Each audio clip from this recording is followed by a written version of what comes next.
thank you very much for taking part in this. I know you're all busy, so we'll try to keep this as brief as we possibly can and get straight to your questions as soon as we can. This is first and foremost a chance to tell you a bit about IJ4EU and the current call that's open, but also to answer any nitty-gritty questions that you may have as the deadline approaches, of course, on October 28th. So there's still quite a bit of time to apply for grants, to get your applications and your teams together. So no huge rush, but we hope this will be helpful.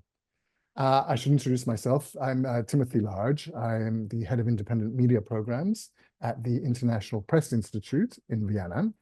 And IPI, the International Press Institute, leads the group of 4 organizations that manage the IJ4EU fund. And I'm delighted to have colleagues from the other organizations here today as well. First of all, we have Milica, who works at IPI. She works very closely with me on the IJ4EU program.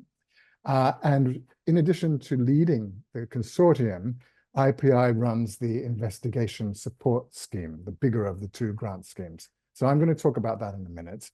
Then we'll hand over to Zlatina from the European Journalism Center.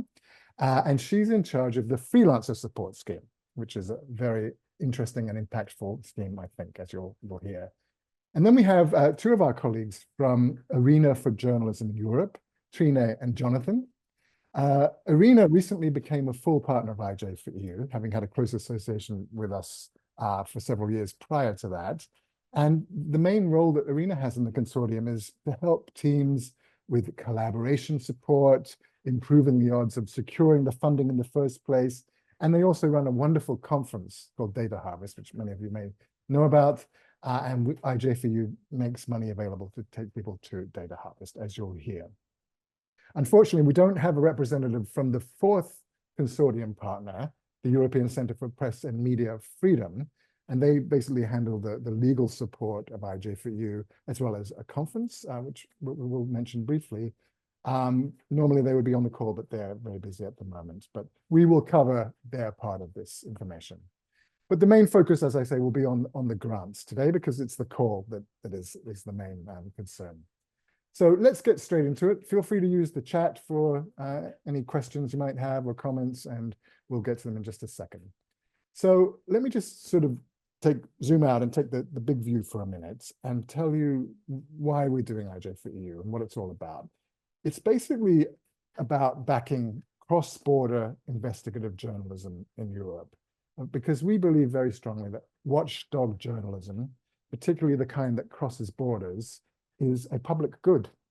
And that to do this kind of journalism, we need to harness the power of collaboration to tackle these really big stories of transnational significance. So our mission is to support a stronger and more resilient news ecosystem.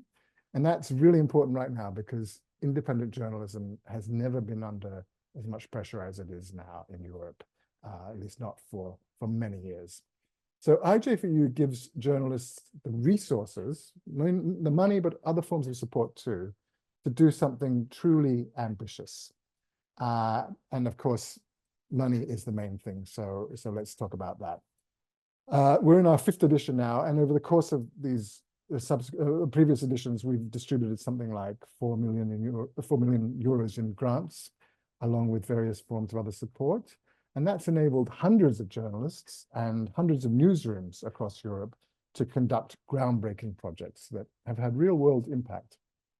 We're now midway through the current IJ4EU program, and that covers 24 and 2025. And for this edition, we have 2 million in grants to distribute, and we are now midway through. So we had 1 call in January, 1 is happening right now, and there will be a 3rd and final call for this edition in January 2025. So this is not your last opportunity in this edition to apply. And if you do apply in this edition and don't get funding, you are, of course, welcome to reapply in January. We hope, of course, that the program will continue beyond the end of 2025. We need to raise the money to do that, and we're optimistic that we can do that, and that it will continue to flourish as a program. So where does this money come from? Well, 90% of it comes from the European Commission, via its Creative Europe program. And the remaining 10% comes from philanthropic partners. These include foundations like the Free to All Foundation or the Socrates Foundation. And a crucial point that I always make at this point in the presentation is that this money comes with no strings attached whatsoever. Editorial independence is a cornerstone of IJ4EU. And we have a well-established process that channels this public and this philanthropic money into investigative journalism with zero interference from either donors or the implementing partners, okay? So if you receive this funding, you will not be given any kind of, there will be no strings, nobody's going to be leaning over your shoulder, telling you what to do, how to do it, what to report on, that kind of stuff. All projects are chosen by independent juries, and this ensures that journalists can work freely while at the same time receiving the legal, the financial, and the editorial support that we offer, again, with a clear firewall between the funders and the recipients of the funds, i.e. you. Okay, so that's the background. Let me just talk a little bit now about the investigation support scheme, the larger of the two schemes. This is open to teams of any combination whatsoever, any kind, basically. It could be newsrooms, it could be freelancers, it could be a mixture of both. However, if your team consists mostly of freelancers, then I would strongly recommend that you apply to the freelancer support scheme that Zlatina will talk about in just a minute. The reason being, you'll face less competition there and you'll have a better shot at securing funding. But the investigation support scheme, it's open to any combination of team members. In this call, we have about 500,000 euros available, slightly less than that, almost 500,000. Okay, so let's talk about eligibility. Who can apply to this? And what I'm about to explain applies to both the grant schemes. So first, let's talk about geographical eligibility. And maybe, Melissa, if you've got that graphic, we could put that up. That would be great. It just gives a handy little guide to, because the countries change from edition to edition for various technical reasons. So let's just go through which countries are eligible now. As Melissa is putting that up. Oh, okay, well, here it is. Okay, so basically, the way to think about this is, first of all, teams have to, this is a cross-border project, so teams have to have journalists based in at least 2 countries, all right?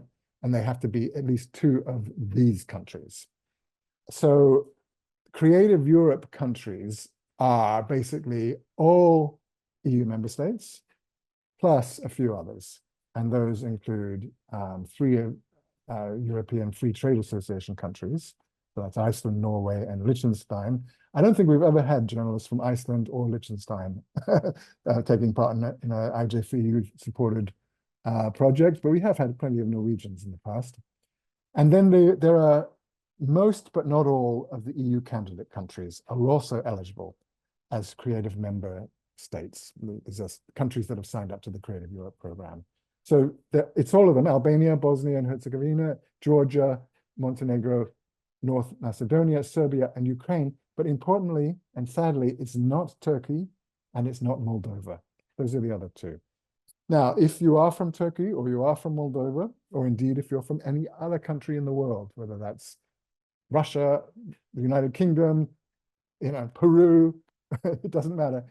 If you are from any of those third countries, you're still welcome to take part, but only if you are part of a team that, first of all, satisfies this core geographical eligibility criteria. So you could be an additional team member, if that makes sense. Okay, so those are the core countries. I hope that's clear. All of this, of course, is on our website. You're welcome to check that out. So let's talk about what kind of topics are eligible. And the easy answer is that they're all eligible. They are all, we are completely topic agnostic. Unlike other grant programs, we don't say, you have to report on health, or you have to report on corruption or whatever. We don't favor any topics at all. It's up to the jury to decide the stories they think are the most impactful and the most important. The only thing to say is that they should, of course, be cross-border in nature. They should be in the public interest. And of course, because this is investigative journalism, they should reveal something new. All right. And a common question we get is whether it's okay to investigate a story which has ramifications outside of these European countries that we just talked about.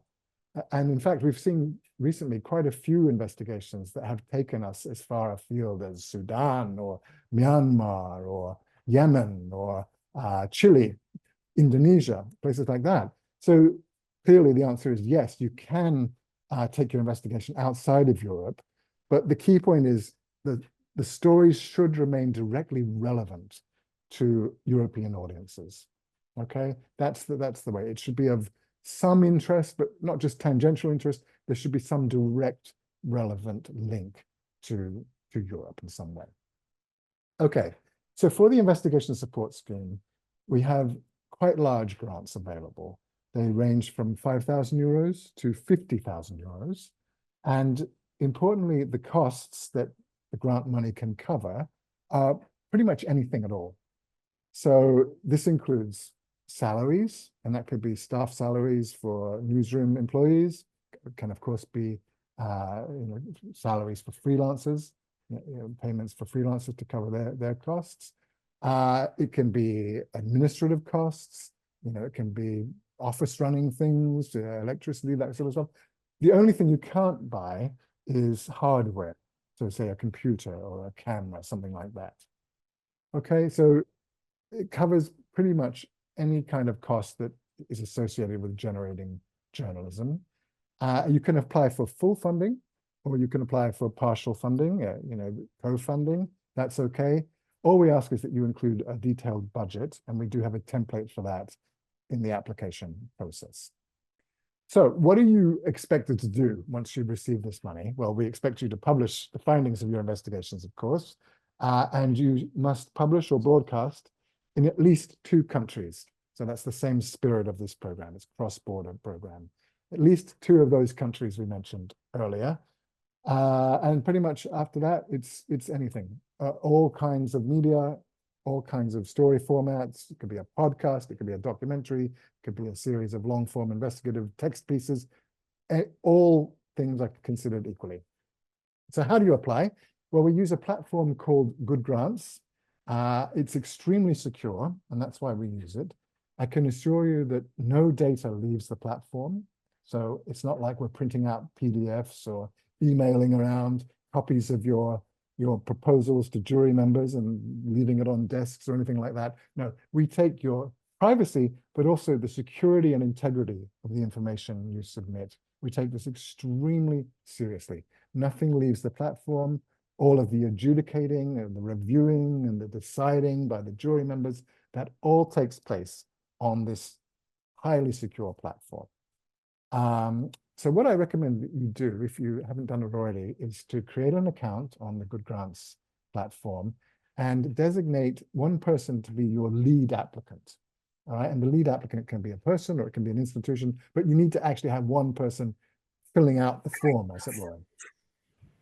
So once you've created the account, you'll then be able to view the form and sort of see all these different sections and trial it out and start to plan your application that way. You can even print out a kind of blank template of the form in case that's helpful. You'll need a publication plan, you'll need a budget, you'll need a risk assessment, and those kinds of things that we can talk about if there's time. So that's about it. I think maybe we'll get on to Zlatina now. I feel like I've talked quite a bit, and then I'll come back to some other details later about the independent juries and stuff like that. But I think that's enough technical stuff. Let's go to Zlatina to talk about the freelancer support scheme. Thank you. Thank you so much, Tim, so that I can talk about more technical stuff about the freelancer support scheme now. Hello, everyone. It's really nice to be here. Yeah, my name is Zlatina, and I'm part of the European Journalism Center, or the EJC. We're a Dutch nonprofit that supports, strengthens, and develops journalism in Europe and beyond. I would like to mention that my colleague Juliette Gerbet is also here in the room with us. And basically, we're working on the IJ4EU program on behalf of our organization.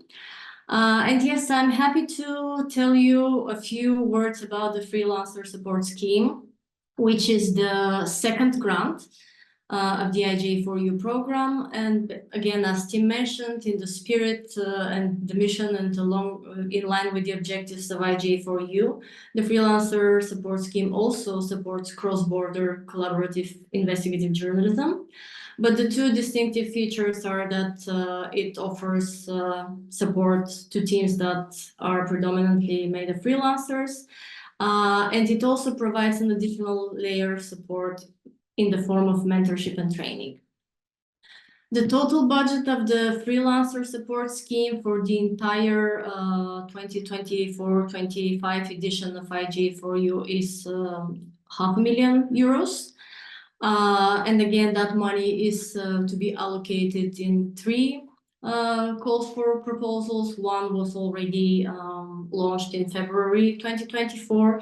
Now the current call is the second one. And as Tim mentioned, there will be a third call in January. Both grants run in parallel. So the good thing is that they open and close at the same time.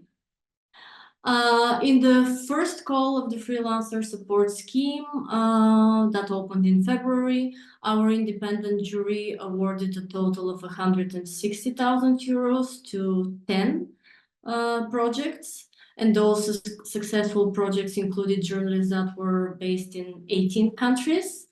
The teams are still working on their investigations, and they're expected to publish in September or October.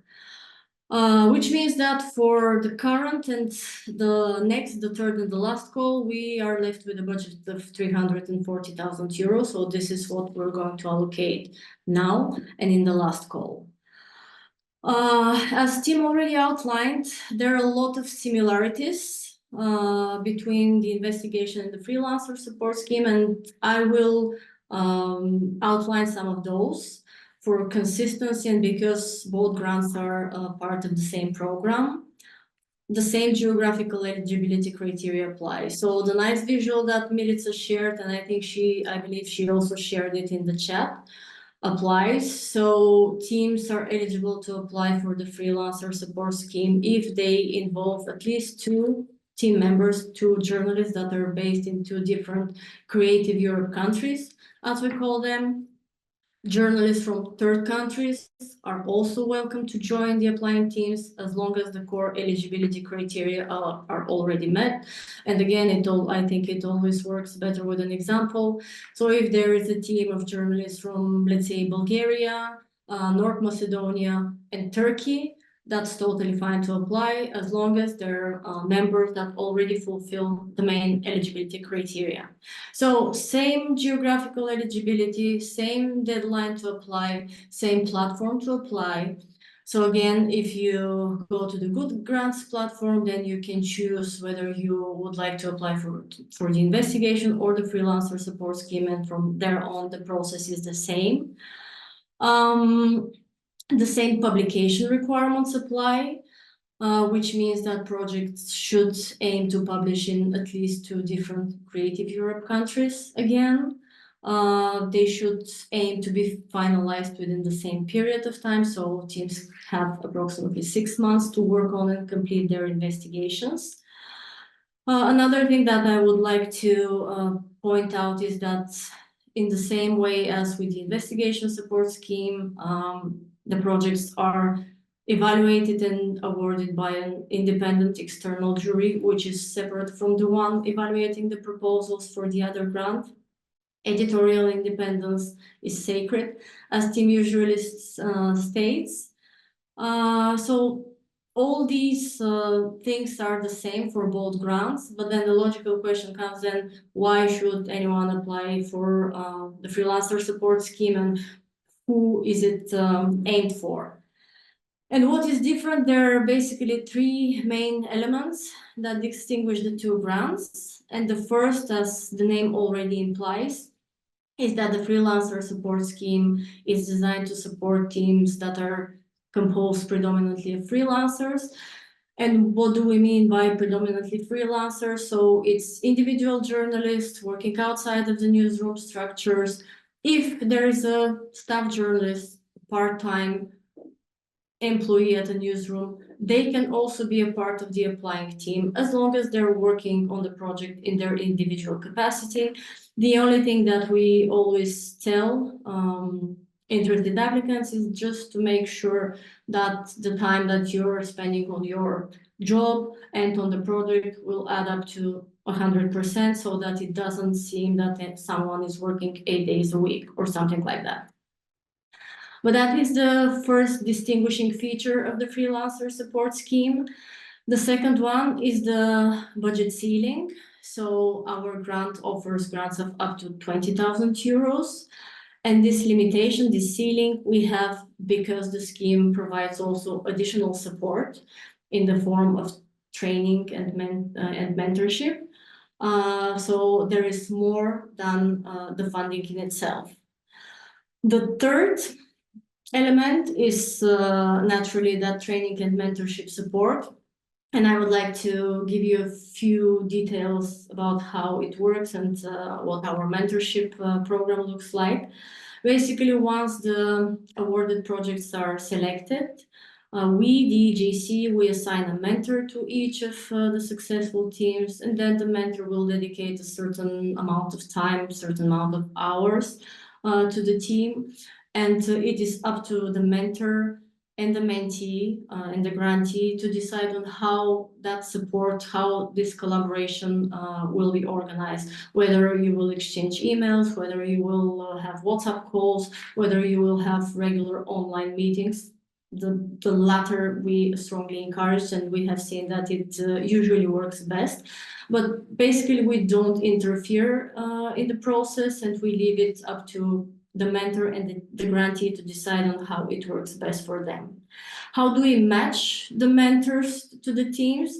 We have already included a question in the online application form regarding what the applicants expect from the mentorship, like what areas or topics they might be interested in, depending on the topic of their investigations, their skills, etc. And then after the jury selects the winning projects, we exchange emails with the awarded teams. If needed, we also have quick online chats. And then together with input from our partners from IPI and from Arena, from journalism in Europe, we try to find the best match. Sometimes it would be a mentor who has expertise in the topic of the investigation, let's say environment or corruption. Sometimes it will be a specific data, specific skill that the team could benefit from, like data visualization or OSINT. But basically, we try our best to find a person that can add value to the project by providing an additional angle, perspective, or any complementary skill set to what you're already working on. In addition to the mentoring program, DGC also organizes a few more online training sessions. We call them expert calls, and again, they're on topics that are relevant to the investigations. Sometimes we pick the topic in consultations with the awarded teams already, and we're trying to time them in a way so that it doesn't become too overwhelming, and in a way that the training or the sessions might be useful not only for the investigations that you are currently carrying out, but also in your future work. And I think that's pretty much the framework. And again, as Tim mentioned, if you're a team of freelancers, we strongly encourage you to apply to the freelancer support scheme. I'm not saying that because it's our grant, but because this is our designated safe space for freelancers. We have tried to adapt the elements of the grant in the best possible way, and we're learning along the way, of course. I would very much like to say that. But if your investigation requires a budget of more than 20,000 euros, or if you're absolutely convinced that the mentorship additional training element is something that your team doesn't need, I haven't seen such a team, but just saying that it's a valid option. So in those two scenarios, then you should apply to the investigation support scheme. Otherwise, I look forward to receiving your applications. And yeah, I'm happy to answer any questions that you may have. But before questions time, maybe let me give the floor back to Tim. Thanks, Latina. And just before we get to Arena, I just want to address one question that's come in because it's kind of about the whole eligibility issue. And apologies for the dog barking. Let me throw her a treat. So we have a question from Johan, basically asking if you only have staff members in one country, and so in other words, you don't have staff members from your organization in another country as well, are you eligible if you only have partners in other countries, say? And the answer is absolutely yes, you are eligible, Johan. The spirit of this grant is to encourage collaboration, partnerships, not necessarily just collaborations between staff members and people within your own family of colleagues, but wider afield as well. So it's enough simply to collaborate with journalists from another organization or freelancers or whoever it might be. So I hope that answers that question. Okay, so why don't we now go to Trine at Arena. Arena does some wonderful work in not only preparing you for your application and increasing the chances of getting funding, but then also fostering a culture of collaboration and helping with matchmaking if you need it, all kinds of stuff like that. So Trina, over to you. Thank you very much, Tim. Yes, I'm Trina from Arena for Journalism in Europe, and as Tim mentioned, some of you may mainly know us because we arrange the Data Harvest Conference, the European Investigative Journalism Conference, which is also part of this program if you are lucky enough to get a grant. But for this application period, we provide, I think, 3 different things. First of all, we will, in 2 weeks from now, we'll have an online workshop, and it's free to participate with my colleague Hazel Sheffield and myself on the method of cross-border collaborations to give you some tips about how to plan the work.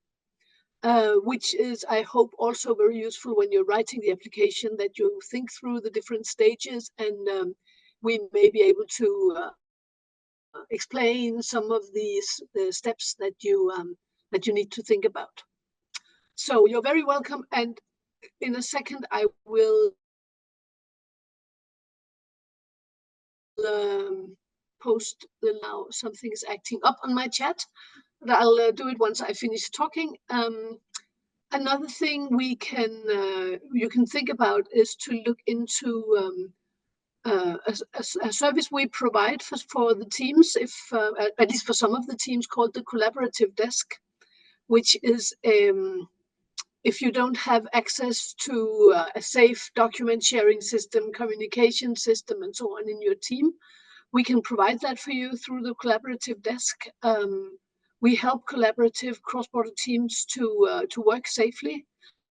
And we can also advise on safety in this application stage. You're very welcome to contact my colleagues, and I'll also post this link. If you need an assessment of the risks you may take in whatever you're going to investigate, you can give my colleagues Benedict or Deborah a call, and they will give you the best assessment of risks and what you need to do to limit the risks you're taking. And then a final thing in this stage is that we provide matchmaking. My colleague Jonathan, who just had to leave, calls it Tinder for journalists. If you can see in your investigation that you need a team member with a special knowledge, or from a country where you have no contacts, you can write us at journalismarena.eu, and we'll try to help. We may contact you to get a little bit more knowledge, but we have a very wide network in investigative circles in Europe, so you're very welcome to use that address. That's what we can do at this stage, and I'm also, of course, happy to answer questions about it. And now I just see what's mixing up my chat, so I can post some links for you. Thanks, Trina. That's great. We already posted the link for the upcoming masterclass. So if you're interested in joining, you have the link in the chat. That's fantastic. The matchmaking thing is quite a new innovation for us on the program, and it's really useful, particularly for journalists who have not had experience collaborating with partners in other countries before. So we hope that you'll take advantage of that if you're struggling to find, if you have an idea, say, but you're struggling to find partners to work with on the story. That's really interesting stuff. Also worth mentioning that if you're lucky enough to get the grants, we will then provide some funds to help your team attend the Data Harvest, that annual conference in Mechelen in Belgium. It's a great event, very hands-on, very wonderful conference. Okay, this is a great chance for you to ask 22nd questions. to year. 22nd of? Sorry, Trina, what was that? 22nd to 25th of May next year. Right. Fantastic. So please ask your questions now. And while you're doing that, I just want to mention one other thing that our colleagues from the ECPMF would have spoken about were they here. And that is the legal support, which is a very important arm of this.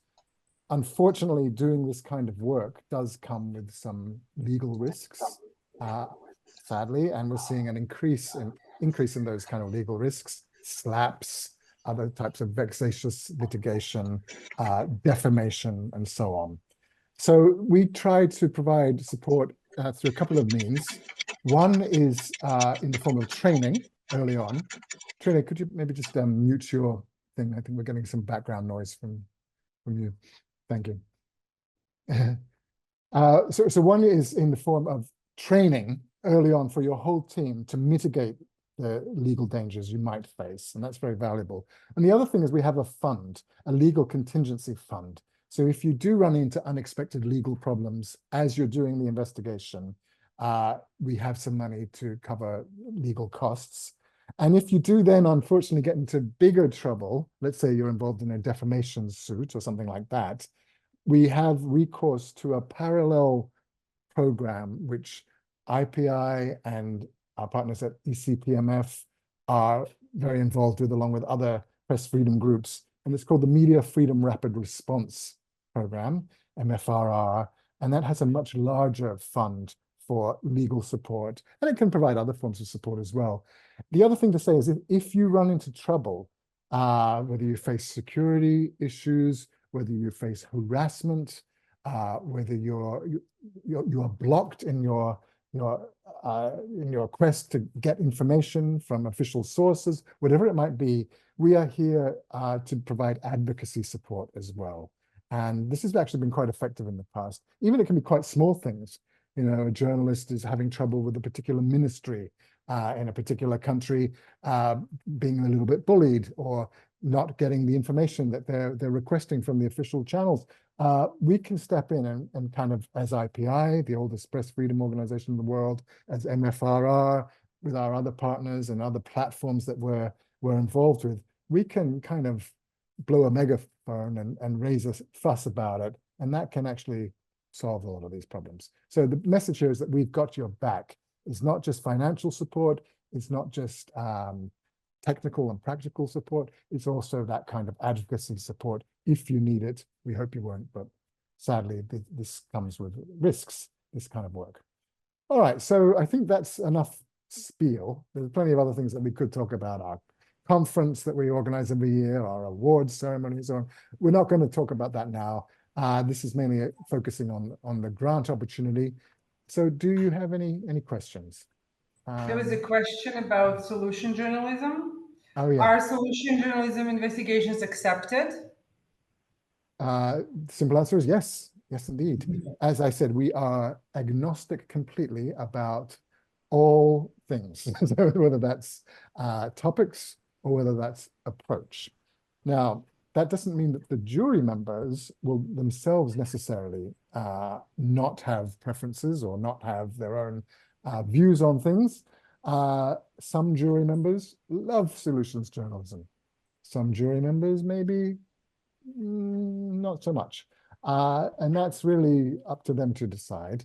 But we open every jury meeting by making it very clear that these are the criteria, these are our rules, all things are eligible. So another thing that comes up, for example, is sometimes NGOs apply. NGOs that produce journalism, they produce investigative journalism.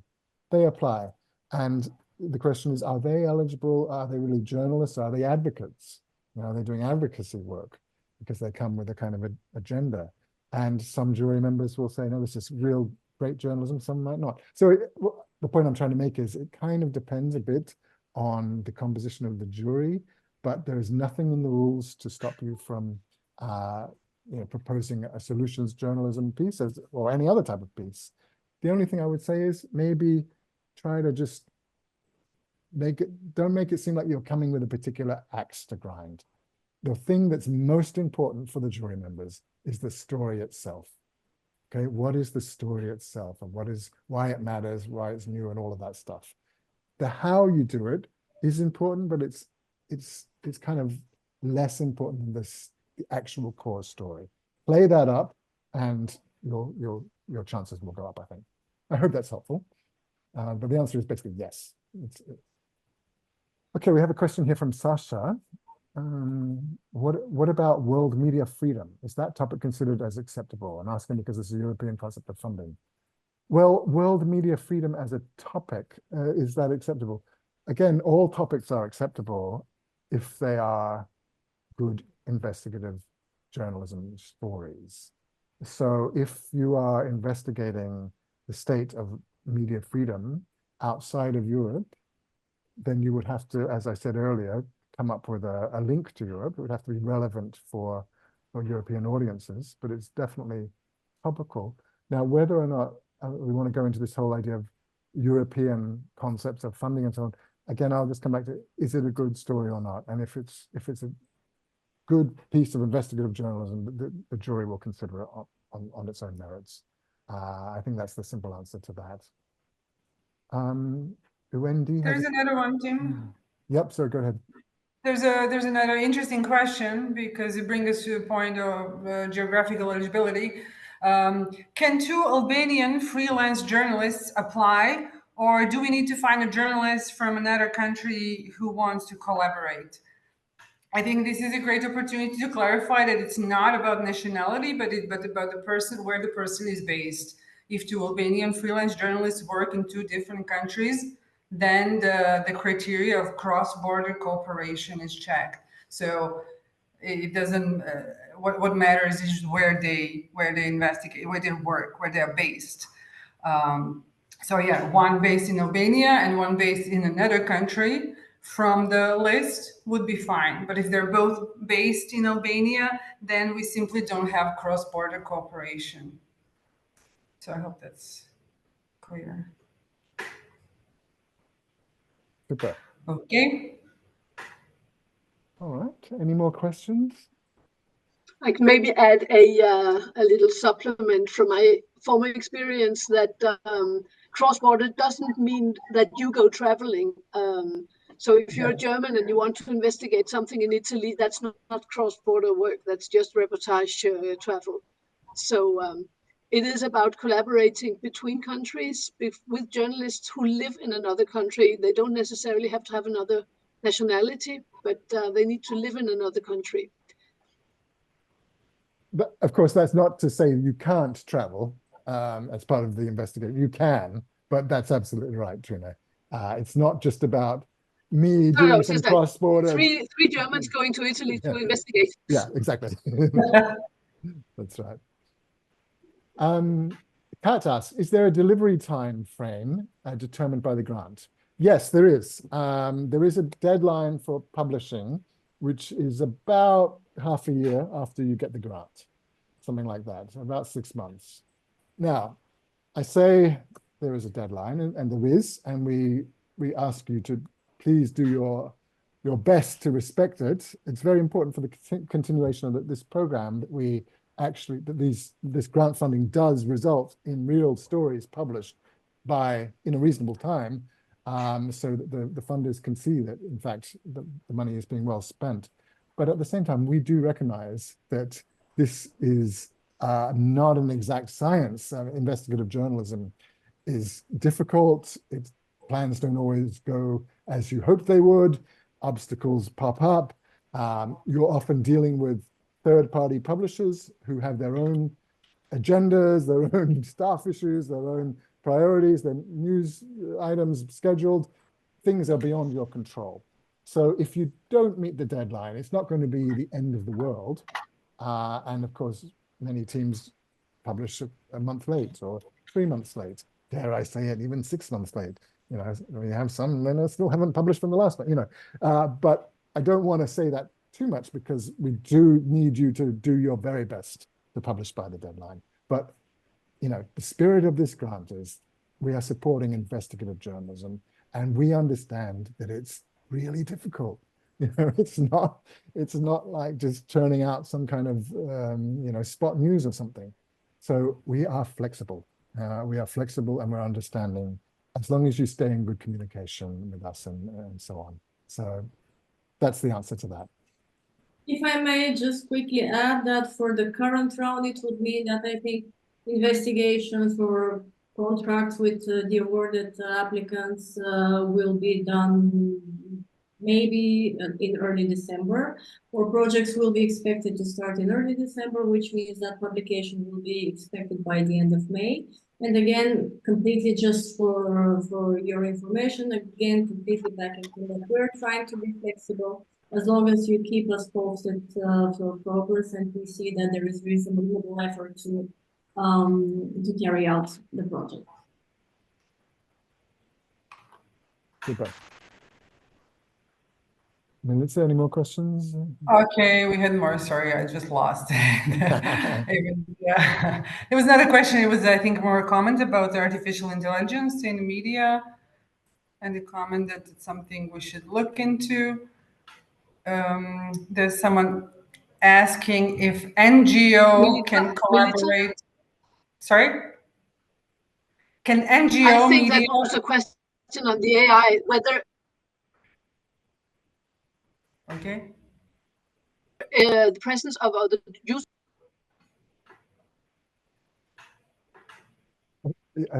Sorry, Trina, you're... Okay, let me read it then. We are leaving artificial intelligence in media, and we need to investigate what will happen in the future if media will be influenced in the tools of this industry.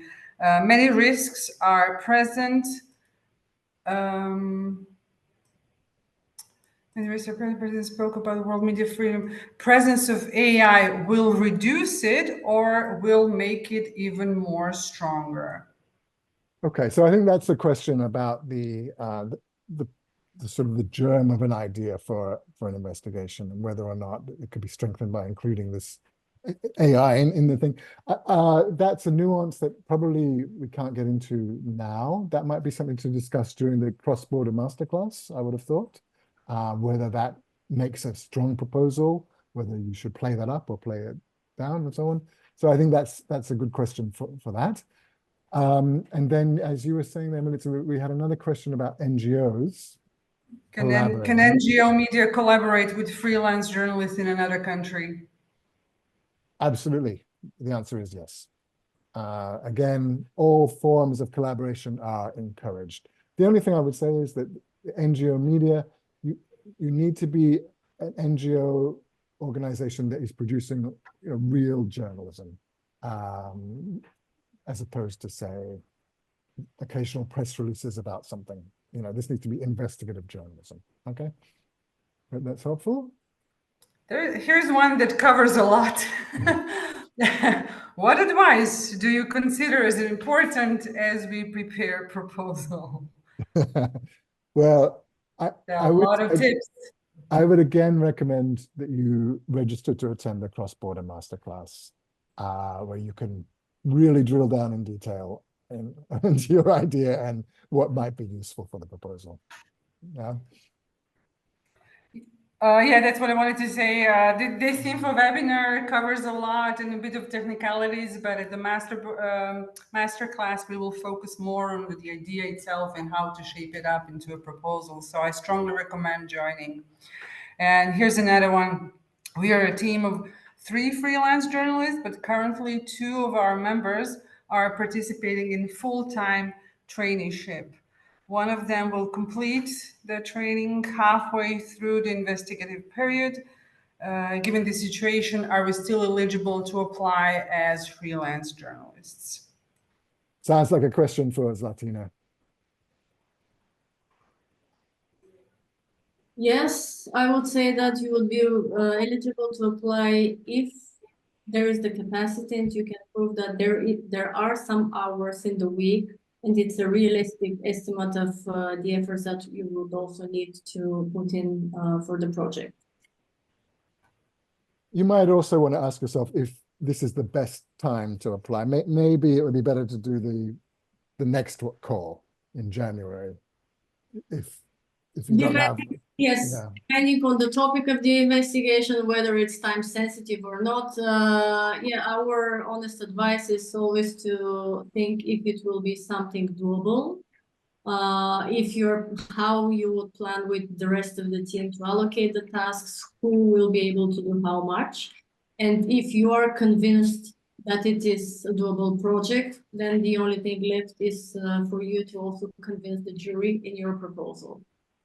Then again, it's convenient to always say that it is up to the jury, but that's the reality of it. If it's an excellent story and if they're convinced that it's a realistic timeline and the budget, then no problem. But yes, I also saw a question, I don't know if we covered that, if there is a minimum and maximum number of people who should be involved in the project. So I would say that the minimum would be 2. Because either for the investigation support scheme or the freelancer support scheme, for the investigation support scheme, you would need, let's say, a freelancer in a news organization or 2 news organizations based in different countries. For the freelancer support scheme, you would need a minimum of 2 people in order to have that cross-border collaborative element. And the maximum we don't have, I believe, as long as you can make the grant amount work out, and it fits your budget, you can have a team of 20 people or a team of 3 people. That's up to you to decide. Here's another one from Sasha. Is there a chance to publish our work in several TV shows on the end? Sasha, yes, is the answer. Absolutely. But let's just be clear about this. The onus is on you to organize that publication. It's not that the program will help organize publication in wherever. So yes, go for it. The more the better. The more coverage your story gets, the more publishing partners you have, the better, I would say. Absolutely. And what really helps with application, if you get them to kind of support your project idea beforehand, because you will see once you start application, there is one of the questions is if you can provide a letter of intent from media organizations that showed interest in publishing your work. So that's a really good point to show that in case you already discussed it with some media and they're willing to support your project. That helps a lot. Maria has an interesting question here. If you're an NGO media who's independently already started a project, and I suppose this would apply to any kind of media that's already started a project, can you apply for continuation of the same project in cooperation with another country? And the answer is sort of yes, but ... And I say that, I mean, yes, you can, but again, you're going to have to convince the jury that this is a good use of the limited money. So if the project is already 90% funded, or you're just trying to, in a sense, backfill costs that work you've already done, they're probably going to say, well, you know what, we'd rather fund this project that's kicking off from scratch and has no chance of going anywhere without the funding. On the other hand, if you've done some work and you've got to the point where a really big story is on the horizon, but you can't get there without significant funds, then I think this is the program for you for sure. So again, it kind of depends on where you are with that. I hope that's helpful. What happens if the investigation does not pan out? As we know, topic does not always equal results, or results might not be as newsworthy as initially thought. Yeah, it's a good question. And sadly, this does happen occasionally. Actually, it doesn't happen as much as you might think. Usually some kind of a story turns out in the end. But of course, as I said earlier, investigative journalism is it's an act of faith in a way. You have to realize that it does come with the risk that maybe things won't pan out as you'd hoped. Maybe things will, maybe your hypothesis was wrong, or maybe you simply can't substantiate what you hoped to do. It's why we always recommend that you try to think about both a minimum story and a maximum story.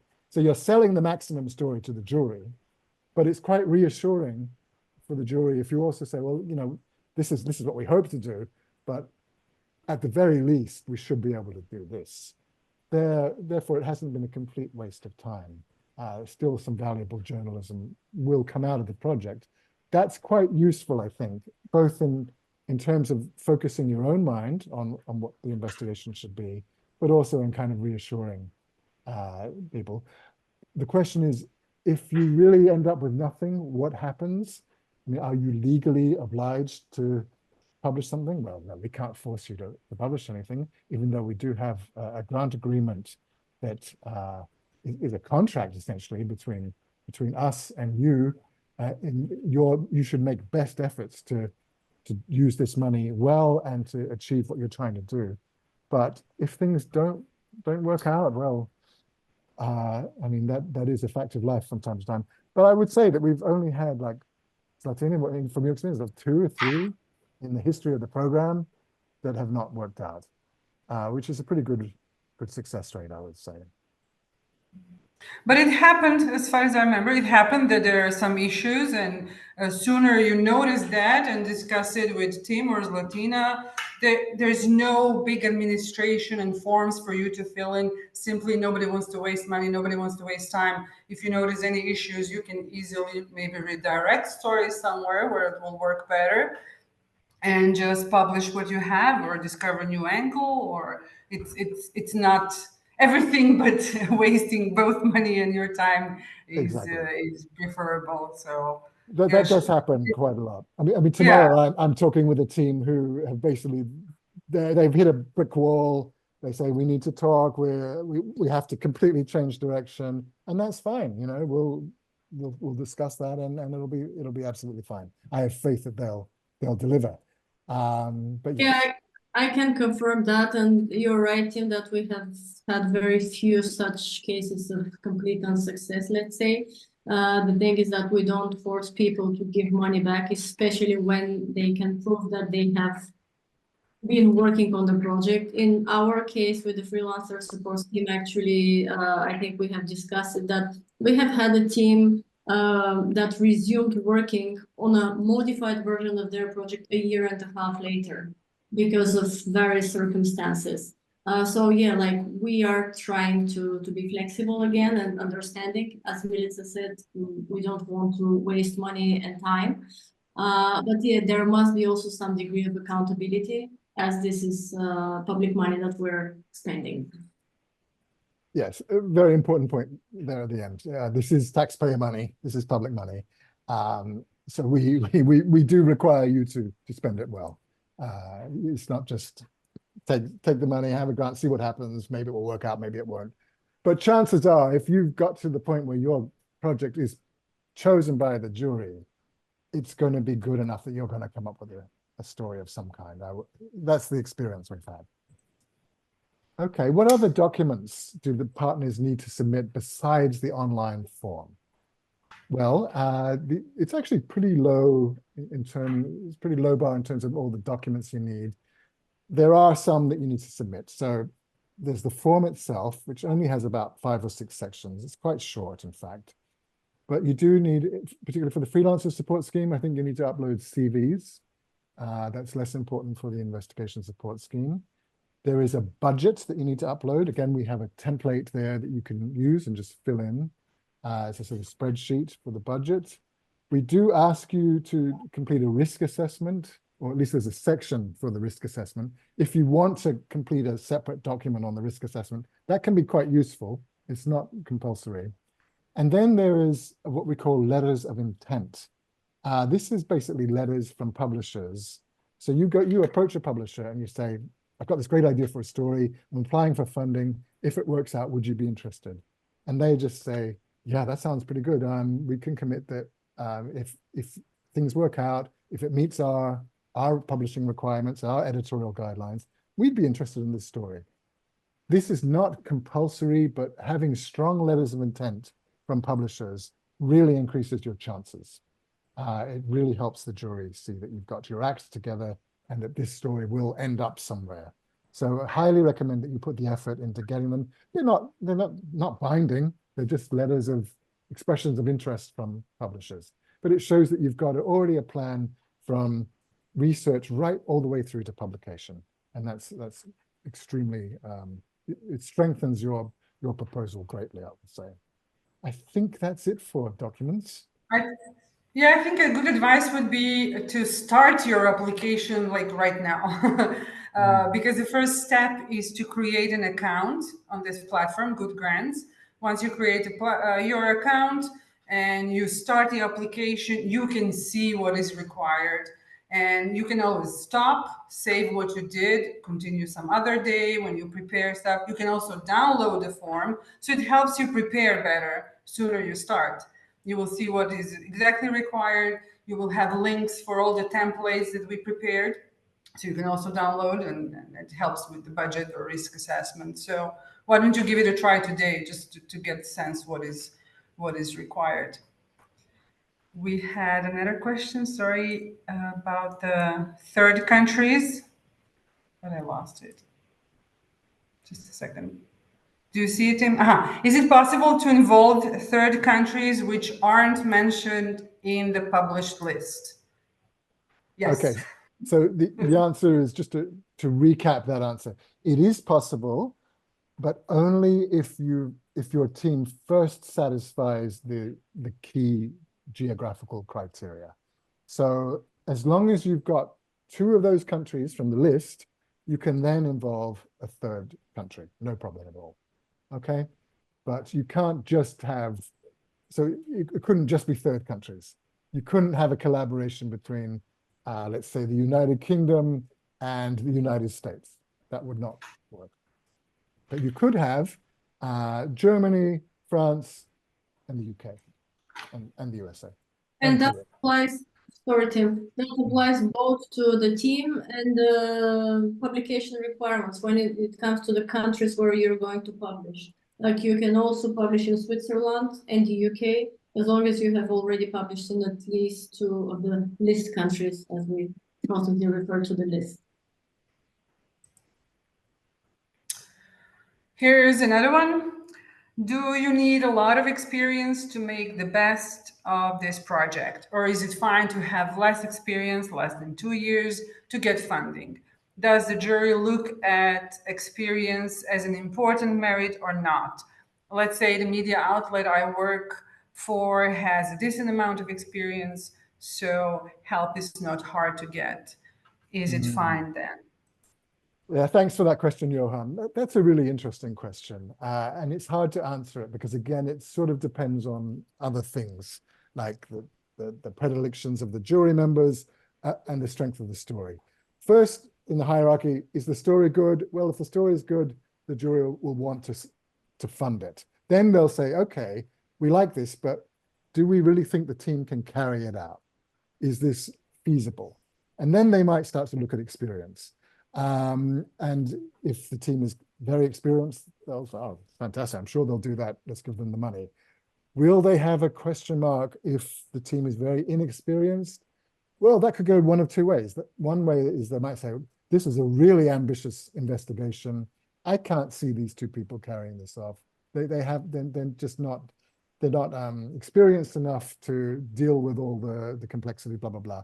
They might do that, or they might say, look, here's a chance to give these very inexperienced journalists an opportunity to carry out a story that they wouldn't otherwise be able to do. and they're aware of their limitations. They see how they can get support from these various organizations.